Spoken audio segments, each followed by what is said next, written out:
Let's talk to Mike Yeadon. He's former chief scientific advisor with Pfizer. And we see these stark figures, and they're reported in very sort of ponderous tones on the television. We've had 500 more deaths or 400, whatever it is on any given day. These are deaths with COVID, not of COVID. So you can have heart disease, you can have cancer. If you test positive for COVID, you still end up on these statistics, don't you? This is what I'm saying. Everything you're being told, every scary fact and prediction from Whitty and Valence, all hangs off the PCR test, which they have admitted they cannot tell what percentage of positives are false. The test is not to be trusted. Everything they're telling you about, cases, admissions, people in ICU and deaths, all pivot off this PCR test. When you do a PCR test, you basically amplify the amount of RNA, and that's called the cycle threshold. You can basically pick up a single copy of RNA in an individual. A cycle threshold of 35 or more, the chances of it being replication competent are minuscule.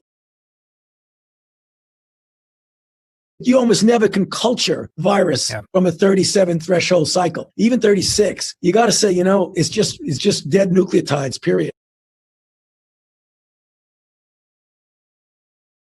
People who've recovered from the virus and they're clinically well, and you can no longer culture virus from a sample from their mouth or airways, still can be positive in the PCR test. And that's because, as you say, the test is not a test for virus. It's not a test for living virus. You can put in a threshold level which says you are infectious, which is a cycle threshold of about 25. And if you do that, you can pick up the people who are infectious. But the way we're deploying the test at the moment is in a sort of ragbag way that says whatever amount of RNA you've got on board, you are positive. A cycle threshold of 35 or more, the chances of it being replication competent are minuscule. And a cycle threshold above 35 generally is people who are not infectious. Of new infections, daily infections, rate of infections in coronavirus infections, second wave of infection about to break. And so if you were to go to, say, 40 cycles, you might get a positive result, but it might be a false positive. I would be very unhappy about a 40 cycle PCR. I would be very unhappy about a 40 cycle PCR.